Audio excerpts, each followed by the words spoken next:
गणपती बाप्पा मोरया। आता गणपती बाप्पा येत आहेत आणि त्यांच्या आगमनाची तयारी आपल्या सर्वांची सुरू झालेली आहे। आमच्याकडे मस्तपैकी खतखत म्हणून एक प्रकार केला जातो। 25 नाही 50 भाज्या तुम्ही त्याच्यात घालू शकता। चव उत्कृष्ट लागते। खरी चव भाज्यांचीच असते। मसाला अजिबात नाही, कांदा लसूण अजिबात नाही, पण एक नंबर टेस्ट। कसं करायचं चला बघूया।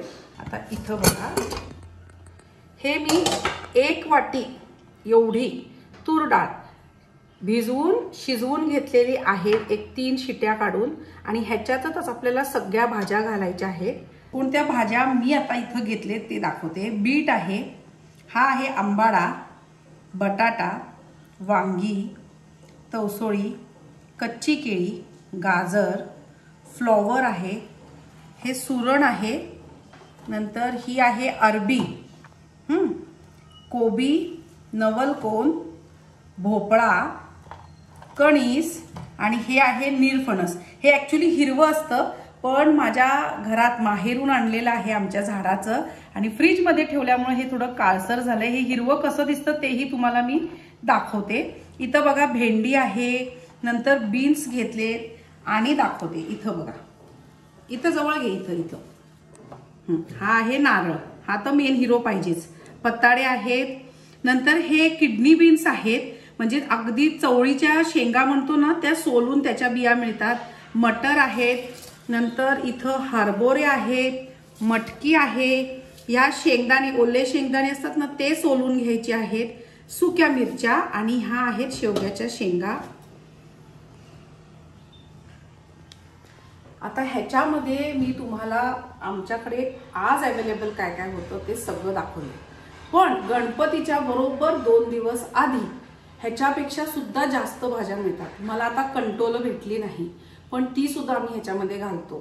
तुमच्याकडे जितक्या भाज्या अवेलेबल असतील त्या तुम्ही ह्याच्यामध्ये यूज करू शकता, कारण ही जी भाजी आहे ही फक्त आणि फक्त ह्या सगळ्या भाज्या एकत्र शिजवल्यामुळेच त्याला चव येते, कारण ह्यात आपण काहीच मसाला घालत नाही। आता इथं बघा, मी हे सगळं चिरून घेतलेलं आहे आणि खूप मोठ्या प्रमाणात आमच्या घरी बनवली जाते, कारण 30-40 लोक जेवायला असतात। आणि प्रत्येक भाजी म्हणजे आता समजा आंबाडा घेतला 2 आंबाडे, भोपळा एक 4 फोड्या, बटाटा 2, 4-5 भेंडी, नंतर निरफणस अर्धा, कणीस घेतलेत एक 5-6 कणीस घालतो, नंतर नवलकोन, हे सगळे असे एक 4-5 फोड्या जरी आपण एकत्र केल्या तरी ही भाजी भरपूर होते। आणि इथं बघा, हे सगळं मुष्ट भर मी हे सगळ्या जे धान्य आहे म्हणजे आपलं मटकी आहे, मोड आलेली, हरभरे आहेत, हे सगळे एक एक मुष्ट असं घेतलेलं आहे। आणि 1-2 शेंगा आपण ह्याच्यामध्ये चिरून घातलेल्या आहेत, हे आपण या डाळीतच घालायचं आहे। हा टोमॅटो सुद्धा अक्का घालते, कारण ह्याच्यामध्ये सगळा तो एक जीव होऊन जातात ह्या भाज्या। या आंबाड्याचा छान आंबटपणा येतो।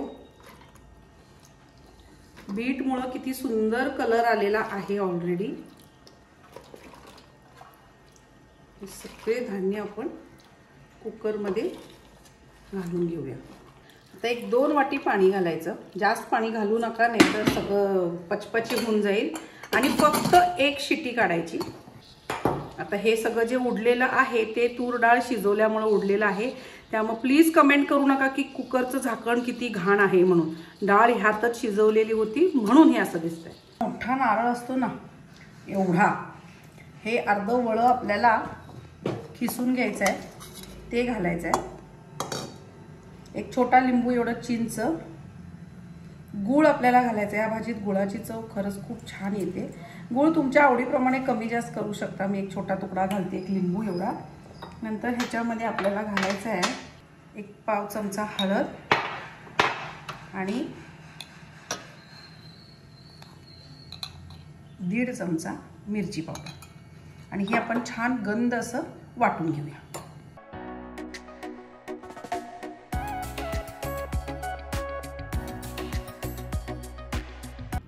एक शिटी झाली की इथं बघा, येस, सगळ्या भाज्या छान शिजलेल्या आहेत,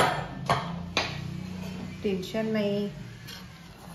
हे बघा, मी म्हटलं होतं ना टोमॅटो सुद्धा असा पचकून निघतो सगळा व्यवस्थित। जास्त शिट्टी काढलं की भाज्या अति जास्त शिजतात. हे बघा, बटाटा शिजलाय, निरफणं शिजलाय, हे हरभरे शिजलेत, सगळं शिजलंय व्यवस्थित. आता काय करायचं, आपण फोडणी देऊया.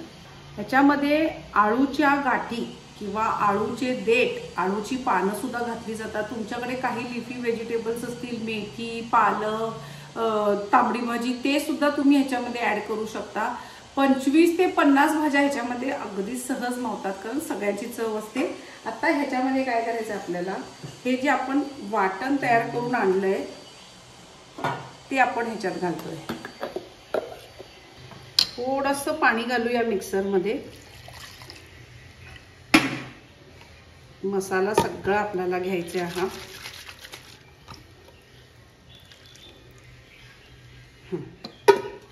आणि खूप पातळ नाही करायचं, तसं हे नंतर घट्ट होऊन येतच, एकजीव होतं, पण फार पातळ करायचं नाही.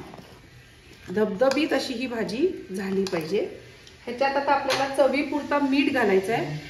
चवीपुरता मीठ घालायचं.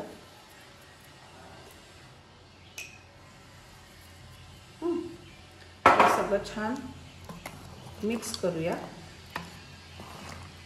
आणि ह्याला पुन्हा गॅस सुरू करून मसाला आणि भाजी सगळी एक चांगली होईपर्यंत शिजवून घेऊ आणि मग ह्याला फोडणीची तयारी करूया. छान असं मोठं पातेलं घ्या, त्यात तेल,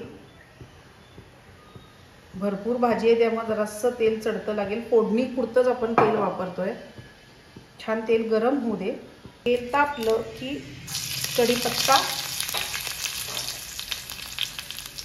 मोहरी, मोहरी तडकी, भाजी जास्त आहे, हिंग, 2-3 सुक्या मिरच्या आणि आता भाजी.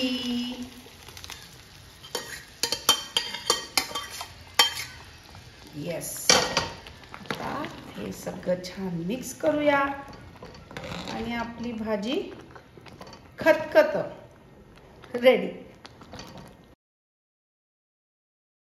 आता मस्तपैकी खतखत तयार झालेलं आहे.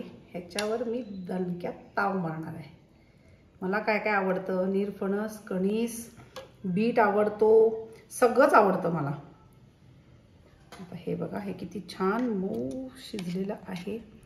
मी खरं सांगू, ह्याच्याबरोबर भाजी म्हणजे दुसरं काही, ब्रेड भात काही नको, नुसतं सुद्धा तुम्ही खतखत. हे बघा, बीट पण किती छान शिजलेलं आहे, मऊ झालेलं आहे. हे बघा, वाव, यम्मी.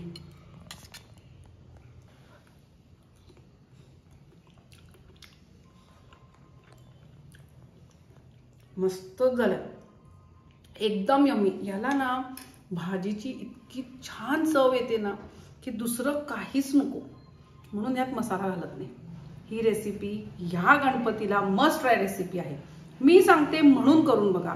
आवडलं तर लाईक करा, कमेंट्स करा, शेअर करा आणि सबस्क्राईब करायला अजिबात विसरू नका. बघत रहा मास्टर रेसिपीज.